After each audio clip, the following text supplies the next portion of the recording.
Welcome to ഈവൽ news. പ്രിയ പ്രേക്ഷകർക്ക് ഈവൽ ന്യൂസിലേക്ക് സ്വാഗതം. ചൂണ്ടൽ മണ്ഡലം വാർഡ് വിഭജനത്തിൻ്റെ ഭാഗമായി ഉടലെടുത്ത പുതിയ വാർഡായ 6ാം വാർഡിൽ ഇന്ത്യൻ നാഷണൽ കോൺഗ്രസിൻ്റെ പ്രവർത്തകർ SSLCയിൽ ഫുൾ A+ നേടിയ ഹന സഫർ എന്ന വിദ്യാർത്ഥിയെ അനുമോദിച്ചു. 6ാം വാർഡിൻ്റെ പ്രസിഡന്റും പ്രവർത്തകരും കൂടി അവരുടെ വീട്ടിൽ ചെന്ന് അവർക്ക് അനുമോദനങ്ങൾ രേഖപ്പെടുത്തുകയായിരുന്നു.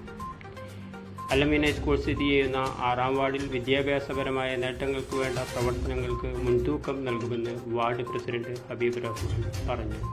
ഇതൊരു പുതിയ വാർഡാണ് 6ാം വാർഡ്. ഈ 6ാം വാർഡിന്റെ പ്രത്യേകത അലമിന സ്കൂൾ കൂടുതലുണ്ട് എന്നുള്ളതാണ്. വിദ്യാഭ്യാസപരമായിട്ട് എങ്ങനെയൊക്കെ നേട്ടങ്ങൾ ഉണ്ടാക്കിയെടുക്കാൻ പറ്റിയ വാർഡ് എന്നുള്ളത് നമ്മുടെ ഒരു മുഖ്യ അജണ്ടയാണ്. അപ്പോൾ അതിന്റെ ഭാഗമായി തന്നെ അലമിന സ്കൂളിൽ നിന്ന് നമ്മളെ വാർഡിൽ തന്നെ ഫുൾ A+ നേടിയ ഒരു കുട്ടിയെ വന്നിരിക്കുന്നു. അപ്പോൾ ആ കുട്ടിയെ കണ്ട് ഒന്ന് അനുമോദിക്കുക എന്നുള്ള ഉദ്ദേശത്തോടു കൂടി മാത്രമാണ് നമ്മൾ വന്നിട്ടുള്ളത്. അതൊക്കെയാണ് നമുക്ക് ചെയ്യാൻ പറ്റുന്നതൊക്കെ നമുക്ക് ഈ വാർഡിന് വേണ്ടി ചെയ്യണം.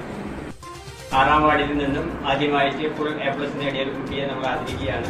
6ാം വാർഡ് നമുക്ക് പുതുതാണ്. ഈ വാർഡിൽ നമുക്ക് ഒത്തിരി കാര്യങ്ങൾ ചെയ്തെടുക്കാനുണ്ട്. തുടക്കം എന്നതിലേക്ക് ഇത് നമുക്ക് ഒരു വലിയ തുടക്കമായി മാറട്ടെ എന്ന ആഗ്രഹത്തോടെ